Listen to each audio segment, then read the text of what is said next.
আমার কোন বান্দা বান্দি যখন কোরআনুল কারীম তেলাওয়াত করে, কোরআন তেলাওয়াত করে, কোরআন পড়ে, কোরআন মতে তার জিন্দেগিটা সাজাইতে পারে। দুনিয়ার মধ্যে সে টাকাওয়ালা, বাড়িওয়ালা, গাড়িওয়ালা না হইতে পারে, দুনিয়ার মধ্যে সে মেম্বার, চেয়ারম্যান না হইতে পারে, এমপি না হইতে পারে, বড় বক্তা সাহেব না হইতে পারে, বড় আলেম না হইতে পারে, কিন্তু আমার বান্দা কোরআনুল কারীমের তেলাওয়াত করে, কোরআন মতে আমল করে, ওই বান্দা আমার প্রিয় হয়ে যায়।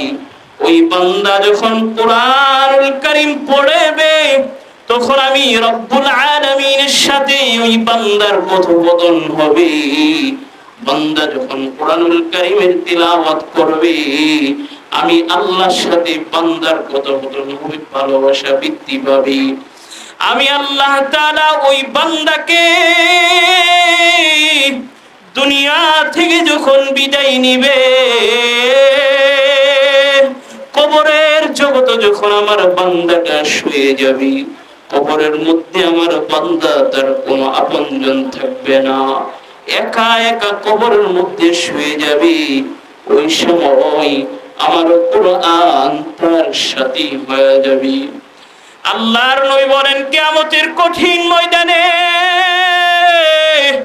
বান্দাদের জন্য কিছু কিছু বান্দাদের পক্ষে কোরআন আবেদন করবে, আল্লাহর কাছে সুপারিশ করবে, আর বলবেন, আল্লাহ আমার এই বান্দাদেরকে, এই বান্দারা, আপনার এই বান্দারা আমি কোরআনকে মহব্বত করত, ভালোবাসত, তিলাওয়াত করত, আল্লাহ তাদেরকে মাফ করে দাও, আদালতে কিবরিয়াতে কঠিন ভয়াবহ শাস্তি দিও না রে মালিক।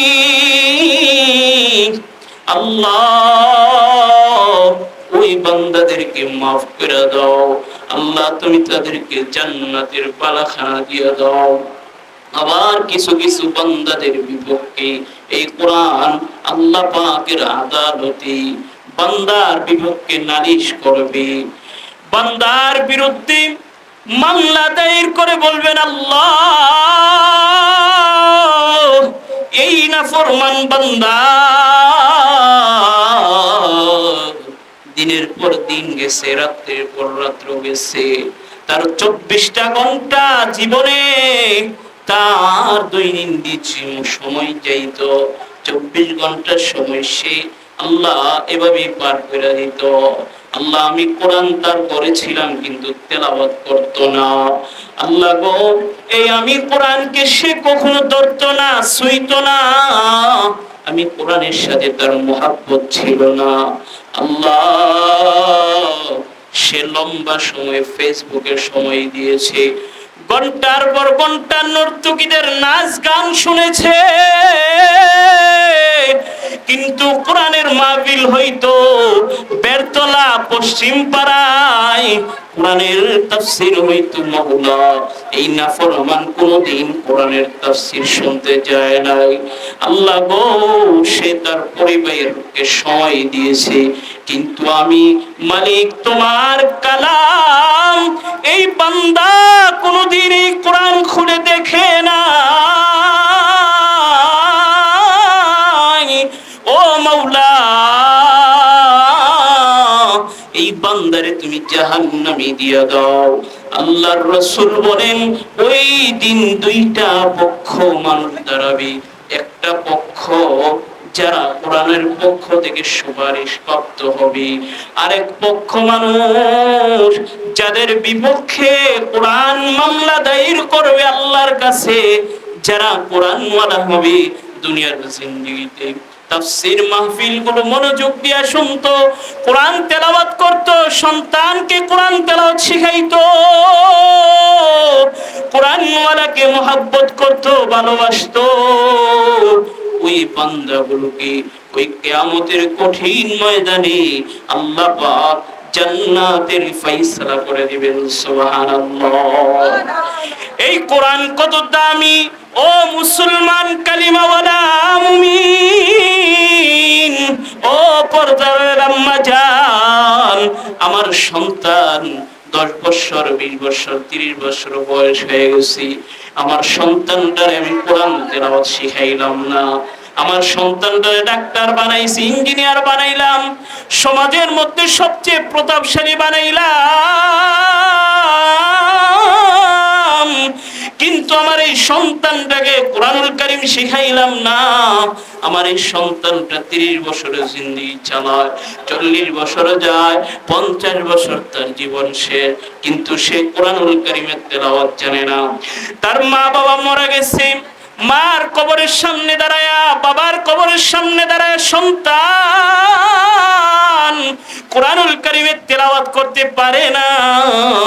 সে তার মার কবরের সামনে দাঁড়ায়া সূরা ইয়াসিনের তেলাওয়াত পারে না।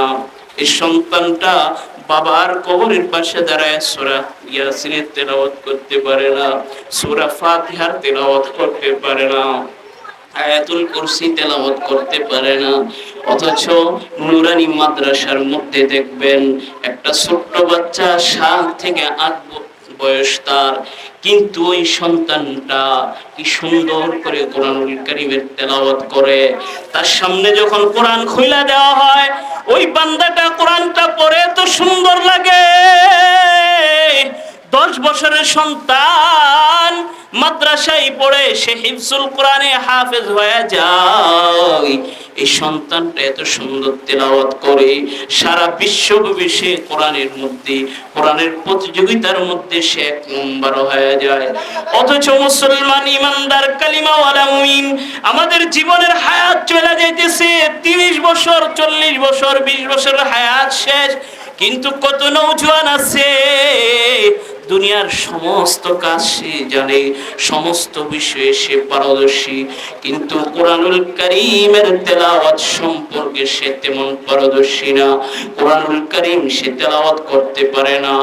ও দুনিয়ার মুসলমান কালিমাওয়ালা মুমিন, কিয়ামতের কঠিন ময়দানে আল্লাহ রাব্বুল আলামিন বান্দাকে ডেকে ডেকে বলবেন, বান্দা আমি আল্লাহ তাআলা তোমাদের কাছে উলামাদের মাধ্যমে কোরআনুল কারীম তোমাদের মাঝে শিখাইলাম, নবীর মাধ্যমে, রিজালুল্লাহর মাধ্যমে কোরআনুল কারীম তোমাদেরকে তালিম দিলাম। হাজার হাজার উলামা ইকরাম মাদ্রাসা মসজিদে কোরআনের তালিম দিত, কিন্তু তুমি কোরআন শিখো নাই। দুনিয়ার কোন জাগতিক লাইনে কোন দিকে তোমার কম নাই, কিন্তু কোরআনের প্রতি তোমার কেন এত অবহেলা রয়েছে? কোরআনের প্রতি তোমার ভালোবাসা ছিল না। বান্দা শুনো, আজকে কঠিন কিয়ামতের ময়দানে দুনিয়াতে যে নায়কের ভালোবাসছো, দুনিয়াতে যে খেলোয়াড়কে ভালোবাসতা, দুনিয়াতে তোমার যার জন্য সময় দিয়েছো, ও বান্দা তার কাছে যাও। আজকের কঠিন কিয়ামতের ময়দানে আমার পক্ষ থেকে তোমার কাছে কোনো সাহায্য থাকবে না। আল্লাহ বলবেন, বান্দা যাও, জাহান্নামের দিকে যাও। ফেরেশতারা জাহান্নামের দিকে দৌড়ায় নিয়ে যাবে। বান্দা আল্লাহকে ডেকে ডেকে বলবেন, আল্লাহ জাহান্নামে দিও না, জাহান্নামের আগুন সহ্য করতে পারবো না। আল্লাহ বলবেন, বান্দা আজকের দিনে হাজার হাজার বার যদি তুমি মালিককে ডাক দাও, আমি মালিক তোমার ডাকে সাড়া দিব না। কারণ কিয়ামতের ময়দান এমন একটা ময়দান, আল্লাহ বলেন, ইয়াউমা ইয়াফিরুল মারউ মিন আখিহি ওয়া উম্মিহি ওয়া আবিহি ওয়া সাহিবাতিহি ওয়া বানি। আল্লাহ বলেন, এমন কঠিন ময়দান, মা তার সন্তানকে পরিচয় দিবে না, বাবা তার সন্তানকে পরিচয় দিবে না,